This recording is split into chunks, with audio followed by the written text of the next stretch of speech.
What's up, guys?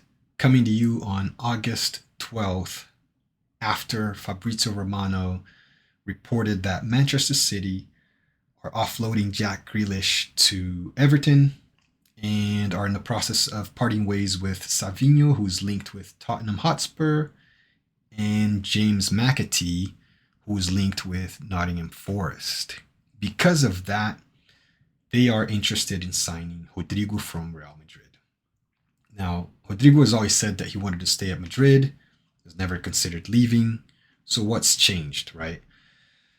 Apparently, he's tired of playing every position except his favorite left wing. Um, this is the type of player with a very high football IQ that can play every position, and he can play anywhere up front, really. But his main position is left wing. And at Madrid, there's one guy that owns that position, and that's Vini Jr.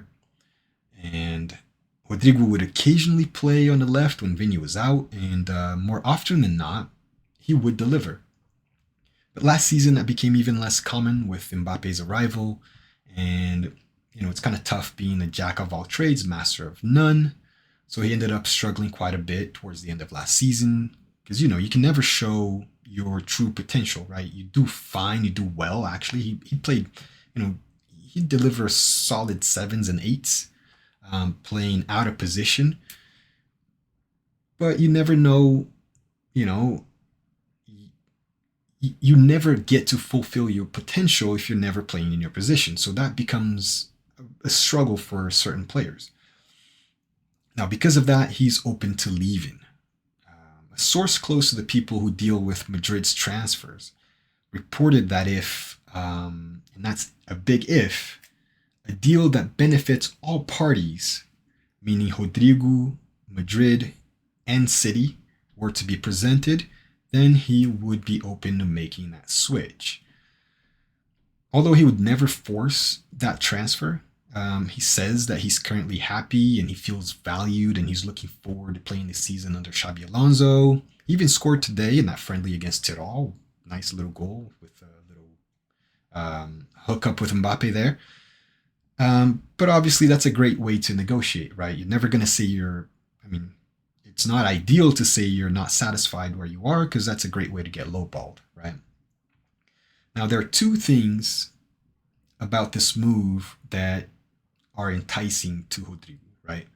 One is the opportunity to work under Pep Guardiola, who has wanted to coach him for quite a while now. When City played Madrid in the 2024 Champions League quarterfinal, Rodrigo scored in both legs, but specifically after the second leg at the Etihad, Pep told him to, stop scoring against us and come play here. Now, Rodrigo laughed and thought it was a joke, only to then look back at Pep and realize that the man was totally serious. So that kind of planted a bug in his ear ever since. And two is the prospect of playing in a system where he's more important, potentially from his preferred left wing position, and the chance to elevate his game under Pep Guardiola. For me, like I said earlier, this guy has always been a high football IQ type player, and the idea of him playing under Pep is a chef's kiss, right? It's marvelous. Now, for City, while most people are talking about him replacing Savinho and they consider that an upgrade, which, yes, it would be technically, this replacement isn't exactly on the pitch, right? Because Savinho played mostly on the right side, and I'll be damned if Rodrigo's going to leave Madrid to end up playing right wing somewhere else. That makes no sense. So technically, he would be displacing or competing, and I say competing, that's also not enticing, right? But he would be competing with Jeremy Doku, who plays on the left as well.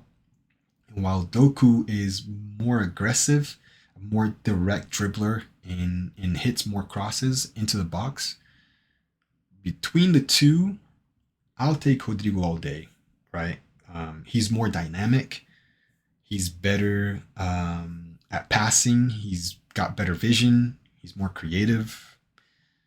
He's a little bit more of a goal threat as well. He gets more touches in the box. He can link up play with just about anybody. And if this move actually materializes, City's left side with Eight Nori and Rodrygo will be ridiculously fun to watch. Can you imagine that? And then there's, how he connects with Turkey and Holland as well. That should be fascinating to see, right? How he would interact with Holland's movement. That's just, I can't wait to see something like that, right? And then for City, in terms of their title chances, in my opinion, I was seeing them as like a top four, being that they're rebuilding right now. So I wasn't seeing them challenging for the title. But if this move does happen, I think that could really push them into title contention. I think, and then might as well throw in the Champions League in there as well, right? I really see that. If this move does happen, I see them being a threat there as well. Where I do worry a little bit is for the Brazilian national team. Assuming it all goes well, right? The move happens, he blows up at City. Would Ancelotti just straight up play him instead of Vinny on the left? What if they're both destroying for their clubs? Is it back to the right wing for him in the national team?